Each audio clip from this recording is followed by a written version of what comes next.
ఇప్పుడు నేను చెప్పబోయేది ఏదో సాధారణ కథ లేదా ఏ ధార్మిక గ్రంథంలోని ఉపదేశం కాదు. ఇది వేల ఏళ్లుగా మనకు తెలియకుండా దాగి ఉన్న గరుడ పురాణంలోని ఒక కఠోరమైన నిజం. ఒక ఇంట్లో ఆడపిల్ల పుట్టడం అనేది కేవలం ఒక సాధారణ జీవక్రియ కాదని మీకు తెలుసా? అది ఆ భగవంతుడు తీసుకునే చాలా కఠినమైన అలాగే రహస్యమైన నిర్ణయం. కానీ ఒక ఆడపిల్ల కోసం దేవుడు ఏ తండ్రిని, ఏ తల్లిని, ఏ ఇంటిని ఎంచుకుంటాడు? ఇక్కడ అసలైన ప్రశ్న ఏంటంటే, మీ ఇల్లు లేదా మీ కర్మలు ఆ ఎంపికకు తగినవేనా? ఆడపిల్లలు అసలు ఎలాంటి ఇళ్లలో పుడతారు అనే విషయాన్ని గరుడ పురాణం ఎలా చెప్పిందో ఈరోజు తెలుసుకుందాం. ఒక ఇంట్లో ఆడపిల్ల పుట్టగానే ఆ ఇంటి అదృష్టం ఎలా మారుతుందో అర్థం చేసుకుందాం. ఈ వీడియో చాలా శ్రద్ధగా చూడండి. ఏ ఇంట్లో అయినా ఆడపిల్ల పుట్టడం అనేది ప్రకృతి సహజం అని మనందరం అనుకుంటాం. కానీ గరుడ పురాణం మన ప్రాచీన కర్మ సిద్ధాంతాలు ఈ సైన్స్ కంటే చాలా లోతైన విషయాలు చెబుతున్నాయి. ఏ ఇంట్లోనైనా ఒక ఆడపిల్ల పుట్టడం అనేది కేవలం ఒక అదృష్టం లేదా యాదృచ్ఛికం కాదని గరుడ పురాణం ఘంటాపదంగా చెబుతోంది. మరణం తర్వాత ఆత్మల ప్రయాణం ఎలా ఉంటుందనే దానిపై యమధర్మరాజు, గరుత్మంతుడి మధ్య జరిగిన ఒక లోతైన సంభాషణ గరుడ పురాణంలో ఉంటుంది. మరణించిన తర్వాత యమధర్మరాజు ముందు నిలబడే ఆత్మ తదుపరి జన్మ ఎలా ఉంటుందనేది అంత సులభంగా నిర్ణయించబడదు. ఎక్కడో చోటు ఖాళీగా ఉందని ఆత్మను అక్కడికి పంపరు. ఆత్మకు ఎక్కడైతే ఒక ఉద్దేశం ఉంటుందో, ఎవరికైతే కర్మల రుణం తీర్చుకోవాలో అక్కడికే పంపుతారు. ఇక ఒక ఆడపిల్లగా జన్మించే విషయం వచ్చినప్పుడు యమలోక నియమాలు పూర్తిగా మారిపోతాయి. అదృష్టవంతులకే ఆడపిల్లలు పుడతారు అని మనం చిన్నప్పటి నుంచి వింటూ ఉంటాం. కానీ ఆ అదృష్టం అంటే ఏంటో మీరెప్పుడైనా ఆలోచించారా? ఆ అదృష్టం ఆకాశం నుంచి ఊడిపడింది కాదు. అది ఆ తండ్రి గత జన్మలో చేసుకున్న కర్మల ఫలితం. గరుడ పురాణం చెబుతున్న ఒక చేదు నిజం ఇప్పుడు వినండి. మనిషి గత జన్మల పాపాలు లేదా అప్పులు చాలా ఎక్కువగా ఉన్నప్పుడు కొడుకులు పుడతారని శాస్త్రాలు చెబుతున్నాయి. గత జన్మలో ఎవరి డబ్బైనా మోసం చేసినా లేదా ఎవరినైనా తీవ్రంగా బాధ పెట్టినా ఆ కర్మల రుణాన్ని వసూలు చేసుకోవడానికి కొడుకులుగా జన్మిస్తారు. అవును, మీరు విన్నది నిజం. చాలా ఇళ్లలో తండ్రి పాత బాకీలు వసూలు చేసుకోవడానికి, ఆస్తి పంచుకోవడానికి కొడుకులు పుడతారు. ఇలాంటి ఆత్మలు మీ దగ్గర నుంచి ఏదో ఒకటి తీసుకోవడానికి వస్తాయి. కానీ దీనికి భిన్నంగా ఒక మనిషి తన గత జన్మలో ఎన్నో పుణ్యకార్యాలు చేసినప్పుడు ఆడపిల్ల పుడుతుంది. ఇలాంటి స్వార్థం లేకుండా ఇతరులకు సాయం చేసినప్పుడు, ఆకలితో ఉన్న వాళ్ళకి అన్నం పెట్టినప్పుడు ప్రకృతి ఆ ఫలితాన్ని ఇవ్వడానికి కూతుర్ని ప్రసాదిస్తుంది. మీ దగ్గర నుంచి ఏమీ ఆశించకుండా తన సర్వస్వాన్ని మీకు ఇవ్వడానికే ఒక ఆడపిల్ల మీ ఇంట్లో అడుగు పెడుతుందన్నమాట. ఆడపిల్ల ఇంటి మహాలక్ష్మి అని మనం తరతరాలుగా వింటున్నాం కదా. కానీ మన మనుషుల ఆలోచన ఎంత చిన్నదంటే, లక్ష్మి అంటే కేవలం డబ్బు లేదా సంపదని మాత్రమే అనుకుంటాం. లక్ష్మిని కేవలం బంగారం, వెండి నాణేలతోనే కొలుస్తాం. కానీ లక్ష్మి అంటే కేవలం డబ్బుకు మాత్రమే దేవుడు కాదని గరుడ పురాణం, దేవి భాగవతం స్పష్టంగా చెబుతున్నాయి. లక్ష్మి అంటే శాంతికి, సమతుల్యతకు ప్రతీక. ఆడవాళ్లను కించపరిచే ఇళ్లలో ఈ సానుకూల శక్తి ఎప్పటికీ ఉండదు. ఎక్కడైతే ప్రతి చిన్నదానికి గొడవలు పడతారో, ఎక్కడైతే స్వార్థం మాత్రమే ఉంటుందో అక్కడ ఈ ఎనర్జీ ఉండదు. కాబట్టి ఆడపిల్ల ఒక మహాలక్ష్మి అని మనం అన్నప్పుడు భగవంతుడు ఆమెను ఒక పాజిటివ్ మార్పు కోసం మీ ఇంటికి పంపాడని అర్థం చేసుకోవాలి. ఆమె మీ ఇంటికి ఖాళీ చేతులతో రాదు. గత జన్మలో తాను సంపాదించిన పుణ్యాలన్నీ తనతో పాటే తీసుకొస్తుంది. ఆమె తన చిన్న పాదాలతో మీ ఇంట్లో నడవడం మొదలుపెట్టినప్పుడు మీ ఇంట్లో ఉన్న వాస్తు దోషాలు, నెగిటివ్ ఎనర్జీ తన పాదాల కింద తొక్కి నాశనం చేస్తుంది.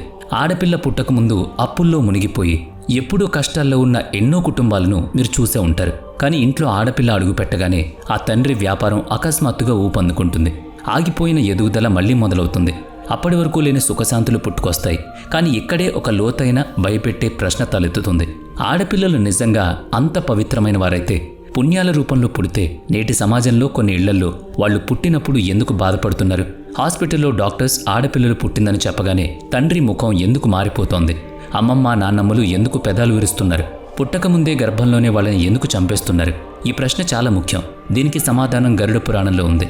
అది వింటే మీరు ఖచ్చితంగా ఆశ్చర్యపోతారు. ఒక కుటుంబంలో ఆడపిల్ల పట్ల భయం ఉన్నా, రేపు కట్నం ఇవ్వాలనే స్వార్థం ఉన్నా ఆ ఆత్మకు ముందే తెలిసిపోతుంది. ఆడవాళ్ల పట్ల గౌరవం లేని ఆ ఇంట్లోకి ఎలాంటి పవిత్రమైన ఆత్మ ప్రవేశించదు. ఆ స్వచ్ఛమైన ఆత్మ అక్కడి నుంచి వెనక్కి వెళ్ళిపోతుంది. మరి ఆ ఇంట్లో ఎవరు పుడతారు? గత జన్మలో ఆ కుటుంబానికి బద్ధ శత్రువైన ఒక ఆత్మ ఆ ఇంట్లో ప్రవేశిస్తుంది. మీరు ఒక ఆడపిల్లను భారంగా భావించినప్పుడు నిజానికి మీ వినాశనాన్ని మీరే ఆహ్వానిస్తున్నట్టు లెక్క. అయితే ఒక్కోసారి ఈ నియమానికి ఒక మినహాయింపు కూడా ఉంటుంది.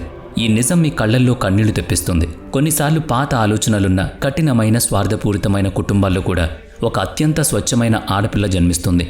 ఎక్కడైతే తనకు ప్రేమ దొరకదో, మగపిల్లలతో సమానమైన హక్కులు దొరకవో అలాంటి ఇంట్లో ఆ పాప పుడుతుందన్నమాట.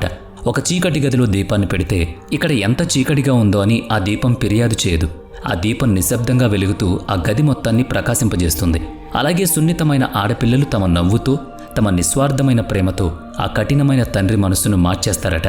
ఇక ఈ వీడియో మొదటి నుంచి మీరు ఎదురు చూస్తున్న ఆ అత్యంత రహస్యమైన విషయం ఇప్పుడు వినండి. ఈరోజు మీ ఇంట్లో ఉంటూ మిమ్మల్ని హత్తుకుంటున్న మీ కూతురు కేవలం ఒక యాదృచ్ఛికంగా పుట్టిందా? గరుడ పురాణం లోతులోకి వెళితే మరణం తర్వాత ఆత్మ ప్రయాణం ఎంత సంక్లిష్టంగా ఉంటుందో మీకు అర్థమవుతుంది. ప్రతి జన్మ ఒక రుణం, అది ఒక అసంపూర్ణమైన సంబంధం.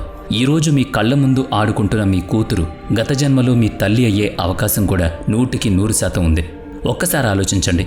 గత జన్మలో మీరు చిన్నపిల్లాడిలో ఉన్నప్పుడు మీ తల్లి కడుపు మార్చుకుని మీకు అన్నం పెట్టింది. రాత్రంతా నిద్రపోకుండా మిమ్మల్ని నిద్రపుచ్చింది. ఎలాంటి స్వార్థం లేకుండా తన సర్వస్వాన్ని మీకోసం త్యాగం చేసింది.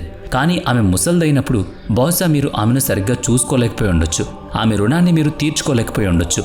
అందుకే ఆ కర్మల లెక్కలను సరిచేయడానికి, ఆ అసంపూర్ణమైన ప్రేమను పూర్తి చేయడానికి ప్రకృతి ఆ ఆత్మనే ఈ జన్మలో మీ కూతురిగా మీ ఇంటికి పంపింది.